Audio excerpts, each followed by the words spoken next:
Shipping is facing its biggest test since COVID. There's the threat of war, security risk, sanctions, and a more fragmented trading world.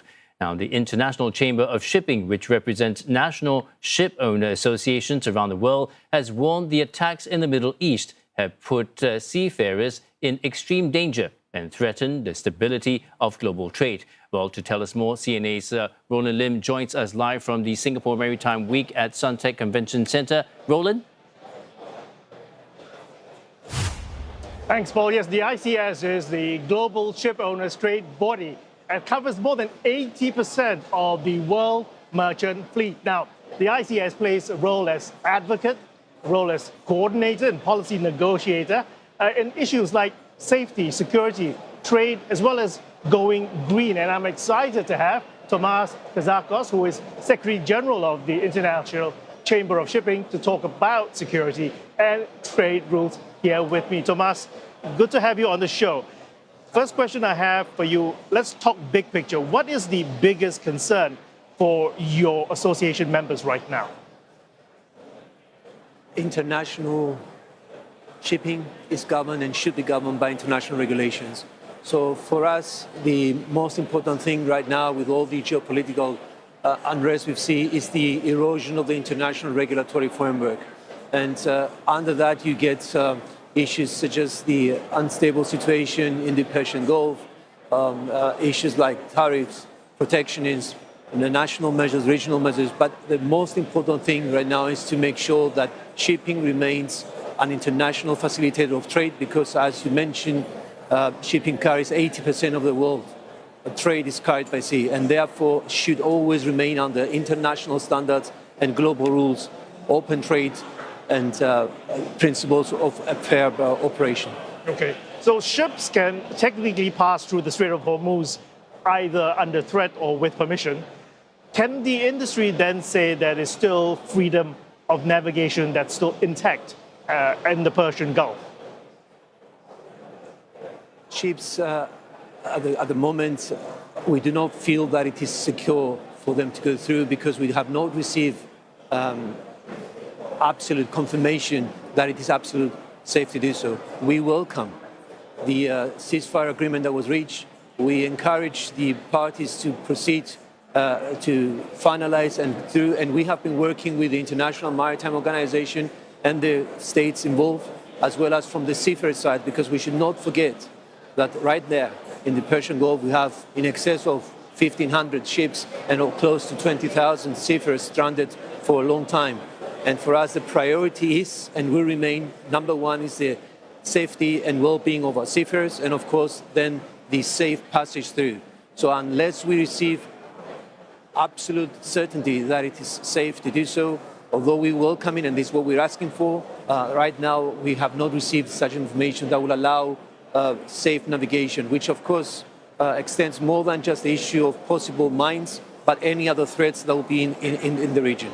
How else then can the ICS actually do to actually protect the crew members? I mean, is this more naval coordination? Is this better intelligence sharing or clearer rules of engagement when it comes to commercial vessels? There's two elements. First of all is the human side. And from day one of the conflict, we have been in contact through, of course, our members, the shipping companies, to collect, as you said, reliable information on what's the situation, to make sure, first of all, the safety and the well-being. So in terms of supplies, water, bunkering, food, as well as facilities to, if at all possible, to do effect crew changes, access to ports, this was the first priority.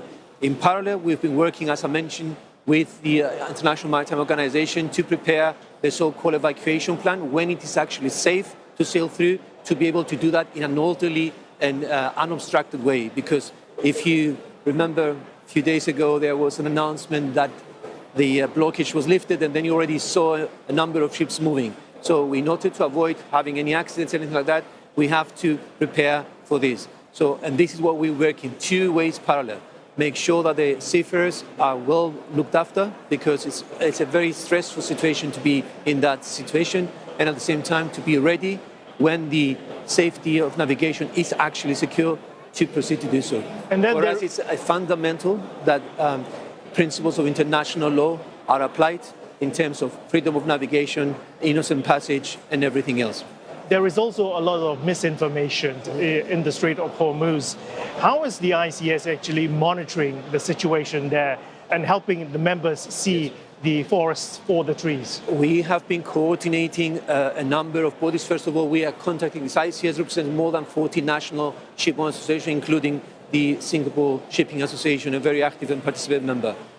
We're getting information from the shipping companies who are involved.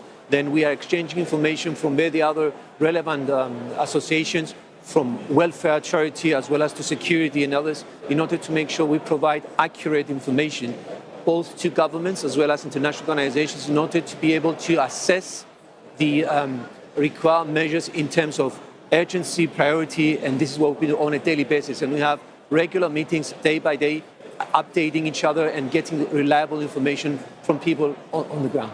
Okay, so if geopolitics is today becoming more structural, what can the industry, or what does the industry need the most from governments right now? Three things. We need to have adherence to international law.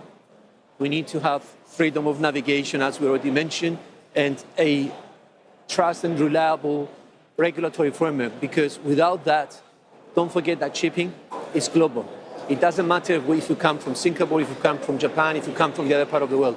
It's international rules applying worldwide. So if we lose that, then we will not be able to provide the services, because what is shipping does is the lifeblood of world trade. And therefore, we need to have stability, security, and predictability. Okay. One final question. We've seen repeated rerouting around the Cape of Good Hope. Do you see these as temporary diversions, or are they essentially becoming the new structural norm, the rewiring, as it were, of the global trade routes? Shipping is a resilient industry. It has been for centuries and will always be.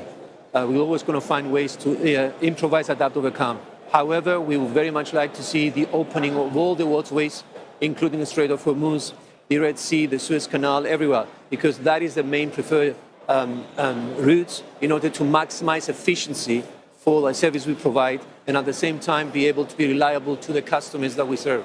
Because don't forget, many countries, and this has been proven time and time again, I don't want to sound negative, to the contrary. This is a challenge. This is a very big challenge, but at the same time, it's an opportunity and a reminder of the importance of shipping to the world, not just trade, not world economy, but to you and me, because you rely on everything that you use, you wear, is carried by sea. So our preferred choice is to make sure that there's no obstruction in trade, no obstruction to freedom of navigation, and this is what we really hope, and we work on that we will return as soon as possible for efficiency and reliability of the service we provide. And of course, we will be watching the situation very closely. Thomas, Daily. Thank you very much for those insights. That was Thomas Kazakos, who is Secretary General of the International Chamber of Shipping. And in the next hour, we'll find out what commercial shippers are doing right now for their customers as freight flows are being reconfigured. I speak with Nikki Frank, Asia Pacific CEO of DHL Global Forwarding.